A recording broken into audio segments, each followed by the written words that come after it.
चाहे आर्थिक बात हो, चाहे सामाजिक बात हो, चाहे वो राजनीतिक बात हो, जहां कहीं पनि न्याय छैन, जहां कहीं पनि अन्याय भइरहेको छ, तो एउटा योगीको काम हो तो अन्यायको विरुद्धमा लड्न। श्रद्धेय स्वामीजीले राष्ट्रिय स्तरमा हैन, अन्तर्राष्ट्रिय स्तरमा, वैश्विक स्तरमा तो लडाई गरेर दुनियाँलाई देखाउनु भएको हो। तो कोही मान्छेको पहिचानको लागि कोही उदाहरणको आवश्यकता छैन, किन भन्दा श्रद्धेय स्वामीजी स्वयंमा दुनियाँको सबभन्दा ठूलो उदाहरण हुनुहुन्छ। तो मैं बताउँदै थिएँ, तो यो गुर्जो यहाँ थुप्रै पाइन्छ, यहाँ कसैलाई थाहै छैन। और यही गुर्जो यदि वहां हरिद्वारमा यसको काटेर टुक्रा भएर यो चाहिँ नि सुकेर गए पनि यो 25-30 रुपैयाँ किलोमा त सुकेको जान्छ। और यसमा यसलाई थितेर यसभित्र नै एउटा सेतो सेतो हुन्छ, जसलाई स्टार्च निक्लिन्छ, त्यसलाई गिलोयसत भनिन्छ। त्यो चाहिँ नि मार्च अप्रिलसम्म आउँछ, जो चिकनाहट, त्यो चाहिँ नि त्यसको रेट चाहिँ 2-3 हजार रुपैयाँ किलोसम्म छ। तो यो यति गुणकारी हो। अच्छा, हामीलाई चाहिँ नि दिमागमा एउटा मानसिकता कि राम्रो राम्रा डिब्बाहरूमा प्याकिङ भएका राम्रा राम्रा ट्याब्लेट हरा पीला लाल जस्तो अलग अलग तरहको गोली, तो हाम्रो दिमागमा आउँछ कि शायद यही दबाई हो। ये पात जड़ी बूटी घास ये पेड़ बूटा हामीलाई लाग्छ यो त बेकार यत्तिकै त उभिरहेछन् यहाँ। अरे भाइ, यिनीहरू सारे सबै ताकत यसैमा छ, जीवन यसमा छ। हाम्रो भयानक भयानक भन्दा ठुलठुला बिमारीहरूलाई दूर गर्ने यसमा शक्ति छ, सामर्थ्य छ। यो बताउनु, यहाँ तो ठीक कि थुप्रै गरिबहरू पनि छन्, साधन पनि छैन, यहाँ अभाव छ। परन्तु अमेरिका जस्तो देशमा जहाँ साधन पनि छ, जहाँ पैसा पनि छ, तिनीहरूले किन योग गरेका छन्? किन भन्दा एलोपेथिकले तिनीहरू ठीक भएको छैनन्, त्यही भएर तिनीहरूले योग गरेका छन्। तपाईहरूको त सौभाग्य न। तो यहाँ चाहिँ नि योग यत्तिकैले हामीले पाइरहेका छौँ। त्यहाँ 1 घण्टा योग सिक्नको लागि $50-50 दिन पर्छ, $500-500 दिन पर्छ। तो यहाँ तो 3 दिन स्वामीजी आएर ये सब आका, ये हामी सब आको, किराया भाडा पनि हामीले नलिएको। तो बताओ, तपाईहरूको लागि आको कि हामी आफ्नो लागि आको? तो तपाईहरूको प्यार सम्मान, तपाईहरूले दिएको जो भावना तो बेशकीमती छ। त्यो भावना हामीले लिएर जान्छौँ। तो यह एक सोच है, एक दृष्टि है। हम चाहते हैं कि कुछ होना चाहिए। आपके घर में बीमारी होती है, आपके घर में कोई परेशान होता है, तो हमारे दिल में दर्द होता है। पूरा देश हमारा घर है, हम पूरे देश के लोगों को स्वस्थ देखना चाहते हैं, निरोग देखना चाहते हैं, परेशानियों से मुक्त कर देखना चाहते हैं। तो ये जड़ी बूटियां, ये पेड़ पौधे, ये वनस्पतियां, ये सब कुछ जीवन देने वाली चीजें हैं। इनके जीवनीय शक्ति को हम पहचाने। आज पूरी दुनिया मॉडर्न सिस्टम जो केमिकल का सिस्टम है, आज धीरे धीरे फेल हो रहा है। डीटीटी पाउडर जब सुरु में तपाईहरुलाई थाहा होला, डीटीटी पाउडर गन्दगीमा छिडक्दाखेरिमा चाहिँ नि सब जीवाणु मच्छर सबै मर्छ भन्थे। फेरि पछि के भयो? तो डीटीटी पाउडर माथि नै मच्छर बस्न थाल्यो। तो धीरे धीरे सिस्टम फेल हो जाता है। परंतु यदि यो गिलोयले आज भन्दा हजारों साल पहले यो गुर्जोले काम गर्थ्यो, यदि यसले बुखार ज्वरो ठीक हुन्थ्यो भने त्यो आज पनि त्यति नै ठीक हुन्छ। तो आवश्यकता छ हामीले यसलाई पहिचान्ने, आवश्यकता छ हामीले त्यसलाई जान्ने। अलिकति ठण्ड छ, फेरि पनि यहाँ एलोवेरा हुन्छ, तुलसी पनि अलिकति चिसो छ, फेरि पनि तुलसी पाइन्छ। तुलसीलाई हामीले घरमा राखेर ये देखो कितना माला चढाएर तुलसीलाई पूजा गर्न त हामीले सुरु गर्दैनौं, पर तुलसीको लाभ लिन छोड्दैनौं। यदि हाम्रो शास्त्रमा मेरी नेपाली तो समझ में आ रही है ना? नहीं तो मैं हिंदी बोल्नु, क्योंकि कभी कभी मलाई यस्तो लाग्छ कि मैले नेपाली भनेको मैले पनि सम्झेको छैन जस्तो लागिरहन्छ। तो मैं आपको बता रहा था, अब हम सब जो भी हिंदू परंपरा को मानते हैं, सभी लोग तुलसी की पूजा करते हैं। और ऐसा कहा जाता है कि तुलसी भगवान का रूप है, भगवान विष्णु इसमें रहते हैं, इसलिए हम पूजा करते हैं। मैं एक बात बताना चाहता हूँ, हमारे पूर्वजों ने बड़ी बुद्धि से हमको चीजें समझाई, सिखाया।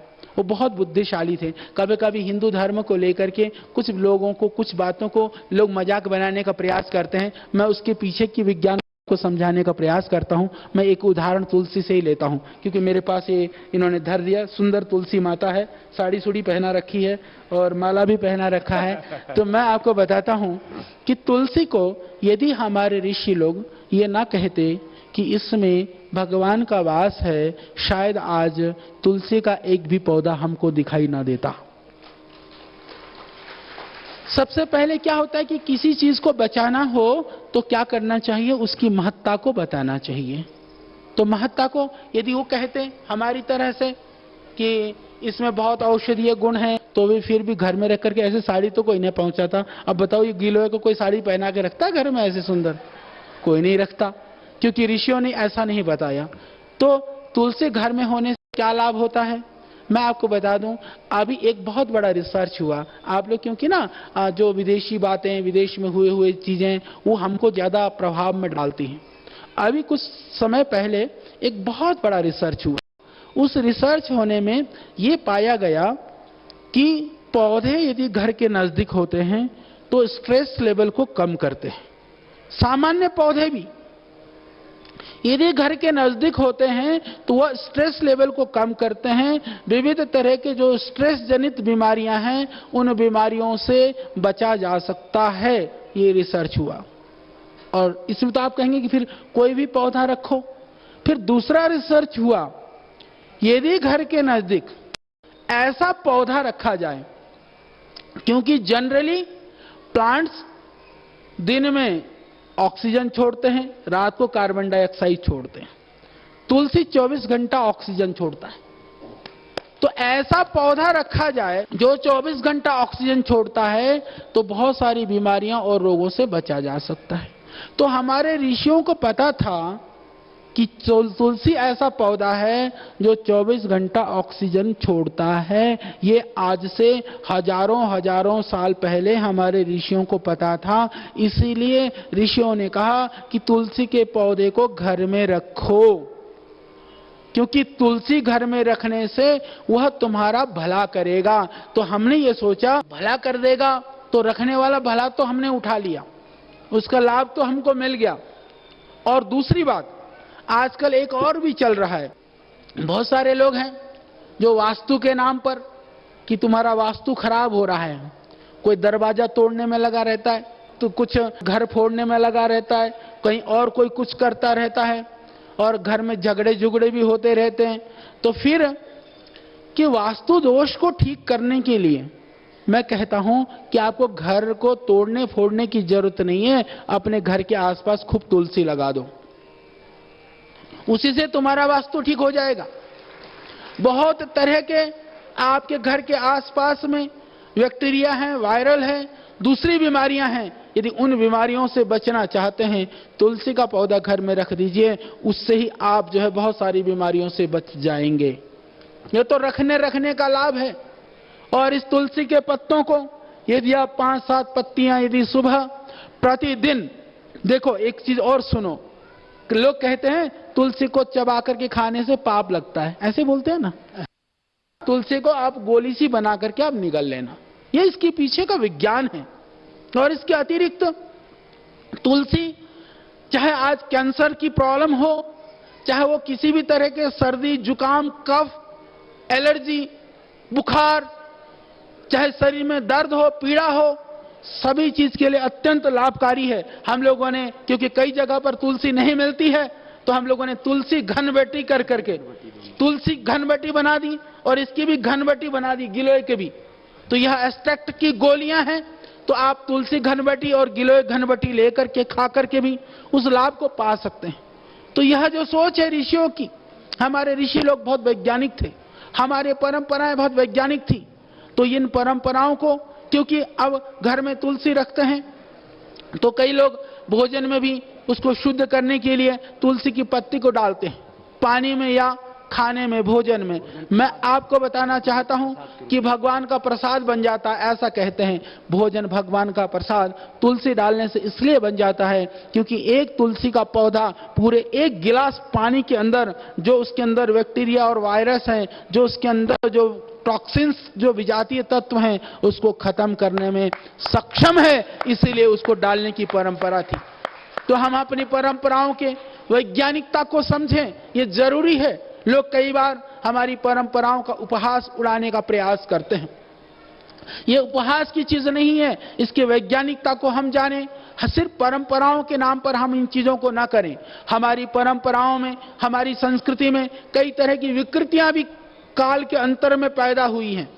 तो उन विकृतियों को देख करके हमको यह नहीं कि हम धर्म छोड़ करके भाग जाएं, वो विकृतियां हैं तो उनको दूर करने के लिए उपाय करें। जैसे छुआछूत की विकृति है, भाई इंसान ने इंसान को छू दिया तो यह कोई अपवित्र कार्य नहीं है, यह कोई हे और हीन दृष्टि की बात नहीं है। तो समाज के अंदर ऊंची जाति, छोटी जाति, छुआछूत, ये परंपराएं नेपाली गोरखाली समाज में आज भी काफी हैं, मुझे पता है।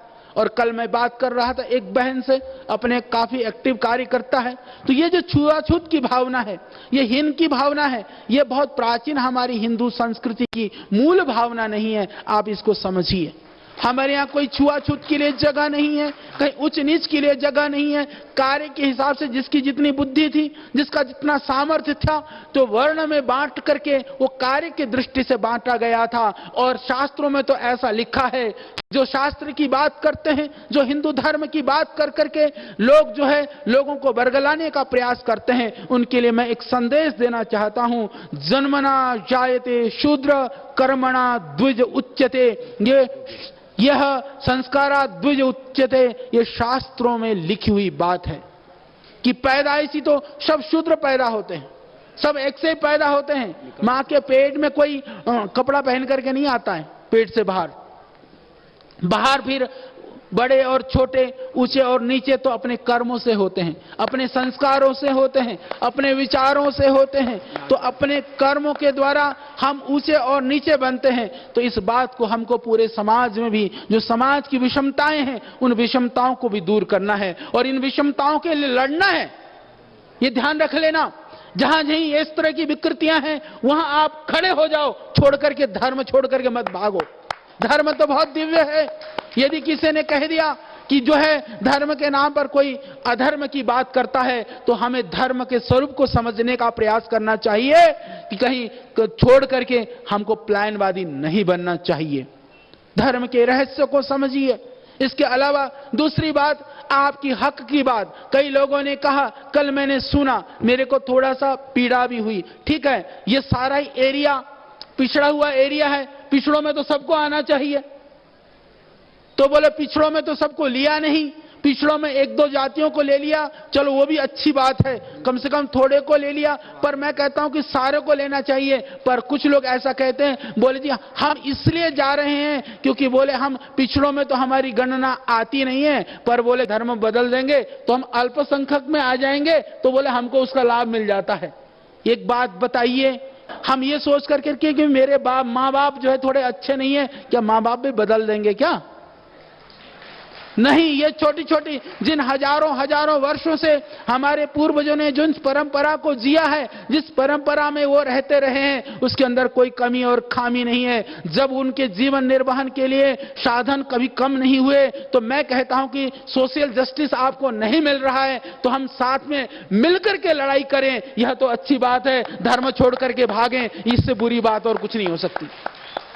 मेरे को कुछ लोगों ने कहा, कल बात हो रही थी, कहने लगा कि जी हमारे बच्चों को तो वो अच्छी तरह पढ़ा लेते हैं, कम पैसे में, कम फीस में, नहीं बनते तो पढ़ाते नहीं है। मैं खुलेआम इस बात को कहना चाहता हूं, देखिए यदि वो स्कूल खोल रहे हैं, वो धन्यवाद के पात्र हैं यदि सेवा के लिए हैं, परंतु सेवा का अर्थ यह है सबके लिए समान रूप से होना चाहिए। जो समान होता है वो सेवा होती है। यहाँ हिंदू बैठ जाए, मुस्लिम बैठ जाए, क्रिश्चियन बैठ जाए, स्वामी जी ये नहीं कहते हैं, हम ये नहीं पूछते हैं आप किस धर्म के हो, किस जाति के हो, किस बिरादरी के हो, कहां से आए हो। यह तो होती है सेवा जो सबके लिए है, सबके लिए दरवाजे खुले हैं। यदि तुम्हारे दरवाजे शक्ल देख करके, सूरत देख करके और महजब देख करके यदि तुम्हारे दरवाजे खुले हैं, तो इस तरह की गतिविधियों को प्रोत्साहित नहीं करनी चाहिए, आपको हतोत्साहित करनी चाहिए। यदि तुम्हारे स्कूल क्षेत्र में स्कूल खुला हुआ है, अच्छी बात है स्कूल खोलना, पर वो स्कूल सबके लिए बराबर शिक्षा देने वाला बने, इसका प्रयास आपको करना चाहिए। क्योंकि वह स्कूल यदि आपको शिक्षा नहीं दे रहा है तो यह नहीं कि आप बदल करके उस समाज में घुस जाओ,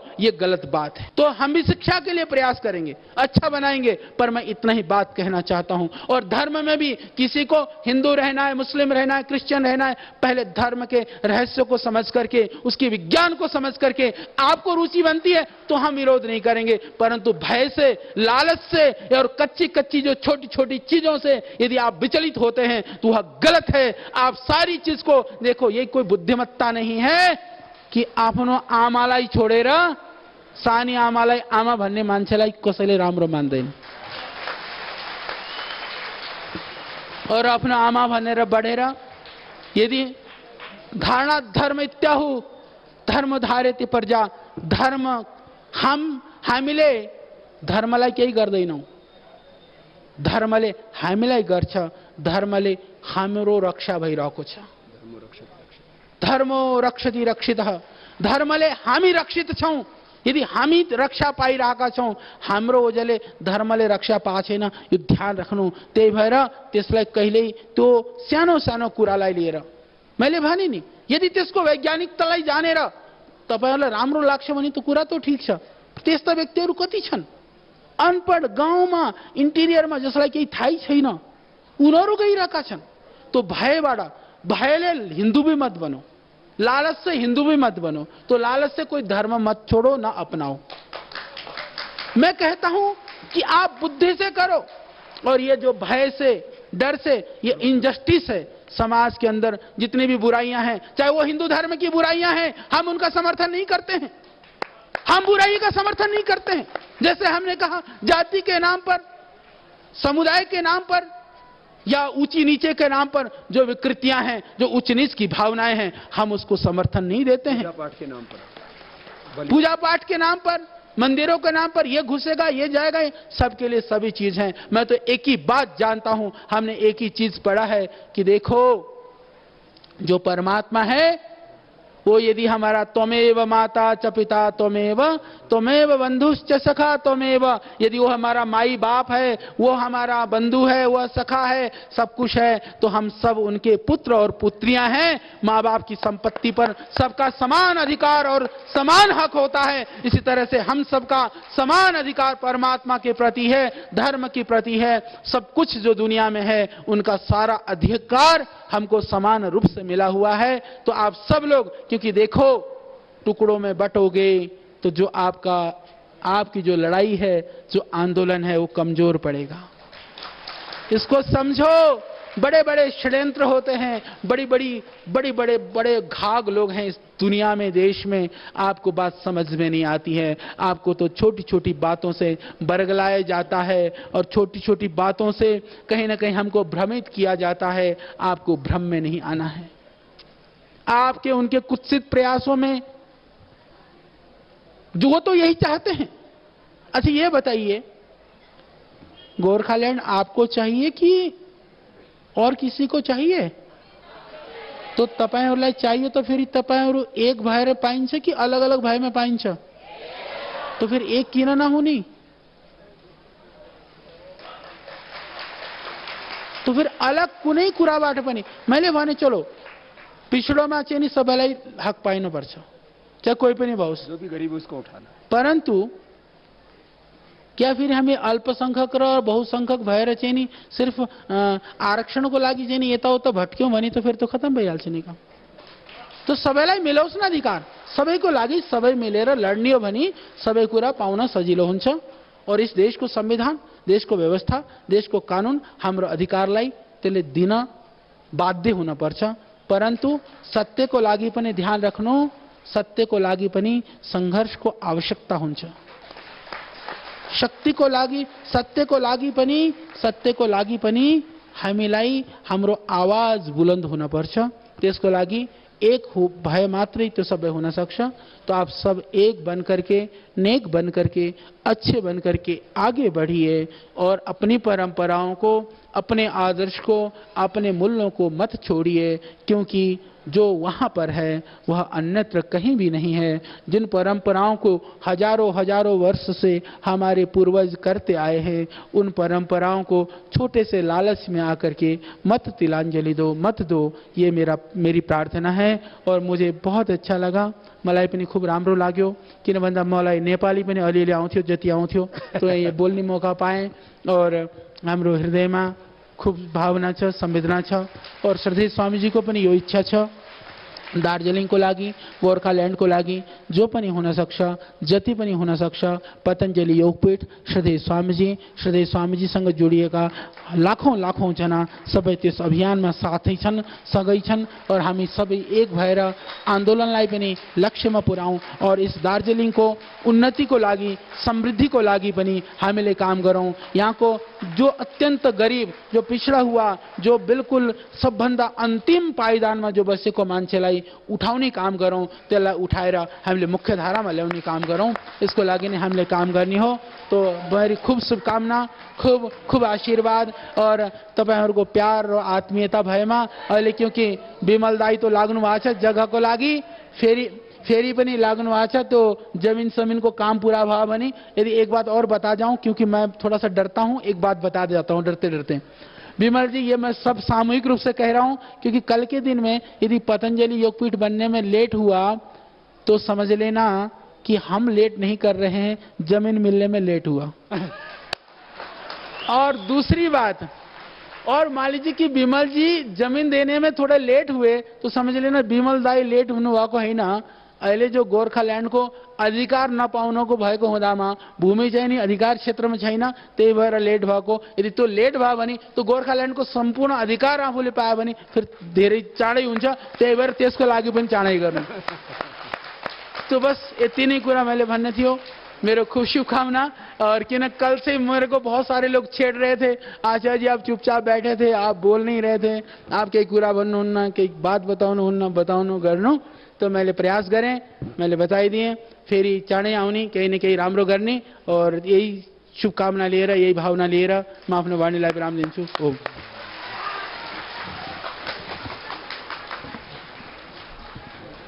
तो श्रद्धेय आचार्य जी का एक बार सबके ओर से पुनः बहुत बहुत अभिनंदन है। तो देखो, अभी शिविर तो आज पूरा हो गया, लेकिन अब सबकी इच्छा, जैसे मैंने कहा कि जैसा पतंजलि योगपीठ हरिद्वार में बन गया है, नेपाल में बन गया है, और भी दुनिया के कई देशों में इस सेवा का काम चल रहा है। पतंजलि योगपीठ 3 जगह बन रहा है नॉर्थ ईस्ट में। गुवाहाटी में पतंजलि योगपीठ बन चुका है, वहां की टीम भी आई हुई है। भाई अनिल गोस्वामी जी, एक बार गुवाहाटी वाले भी ऊपर आ जाएंगे, एक बार सब आ जाएंगे। गुवाहाटी में पतंजलि योगपीठ बन चुका है, और कोलकाता में भी हमारे सेनापति जी और उत्पल जी आदि आए हुए हैं, वो भी आ जाएंगे। कोलकाता में भी पतंजलि योगपीठ है। पहले सेनापति जी ने अपना पूरा भूमि भवन सब दान दे दिया, वहां भी छोटे रूप में बन चुका है, बड़े रूप में बाद में और बना देंगे। गुवाहाटी और कोलकाता के बाद अब पतंजलि योगपीठ दार्जिलिंग में भी जल्दी बनेगा। और इसको बनाने में मेरे दोनों तरफ जो है 2 महापुरुष बैठे हुए, श्रद्धेय आचार्य बालकृष्ण जी, और गोरखालैंड के लिए जिन्होंने अपना पूरा जीवन और खून का एक एक कतरा समर्पित कर दिया, ऐसे हमारे विमल गुरुंग जी एक एक श्वास उसके लिए ही जीते हैं। और किसी आंदोलन के लिए जीना, उसके लिए मरने के लिए भी तैयार रहना, ये छोटी बात नहीं है। मुझे लगता है इनके पीछे बहुत बड़ी ताकत आप सबकी है, सारी जनता की।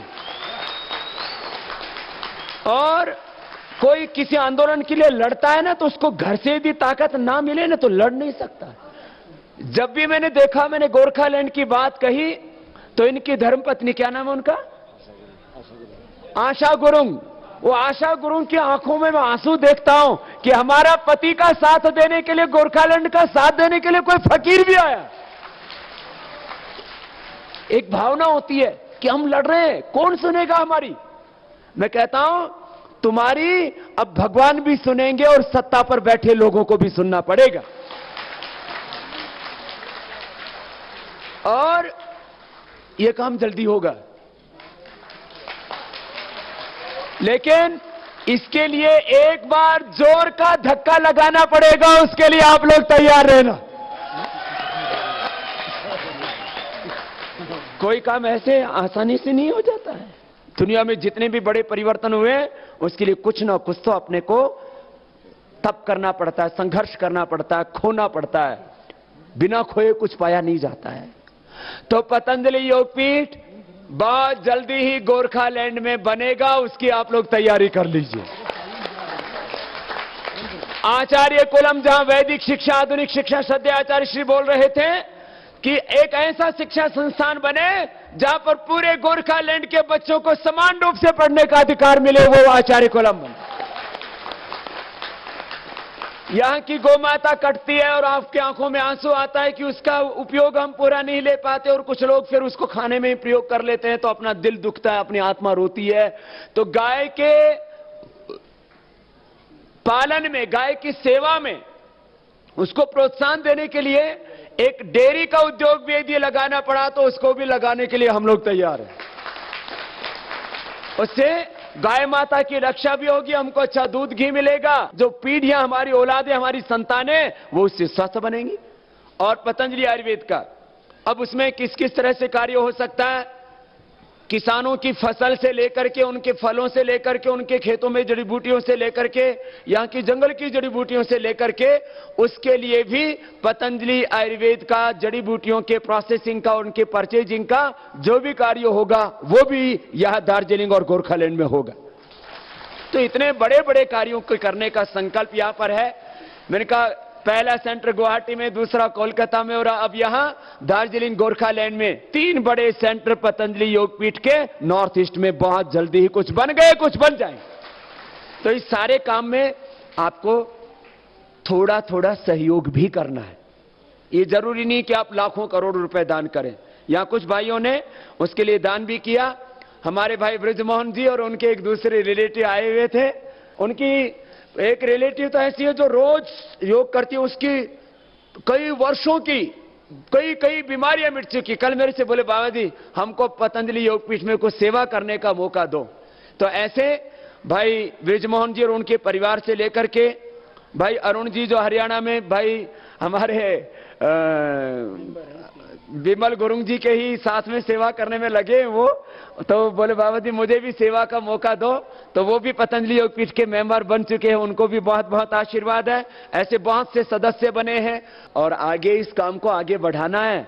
ये काम श्रद्धेय आचार्य भाष्य का, स्वामी रामदेव जी का, या जो है क्या, ये तो आचार्य जी का काम है, ये तो स्वामी जी का काम है, ये तो विमल गुरुंग जी का काम है, ऐसा नहीं, ये हम सबका काम है। और हम सब मिलकर के कुछ ऐसा करके दिखाएंगे कि दार्जिलिंग ऐसे तो सबसे ऊंची चोटी पर है, सबसे काम में, सेवा में भी सबसे ऊंची चोटी पर होगा। ऐसा आप सब करेंगे।